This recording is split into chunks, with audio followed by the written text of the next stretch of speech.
Hi friends, good morning. This is Srikanth. Today I will explain about left DAX function in powerbi desktop. See this here, left DAX function syntax, left and text number of characters. Okay, let's check this left DAX function in powerbi desktop. See this here, this is new column and click this new column and type here left. Okay, once you read this one, see this here, returns the specified number of characters from the start of a text string.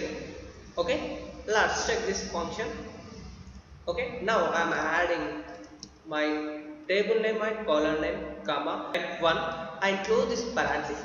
See this here, in this place showing only one letter. See this one left letter. I wanted to show two letters. Okay, next to go to replace this one two. Okay, see this here, now showing two letters. When you refresh this letter 3, see this here, this is left DAX function in powerbi desktop.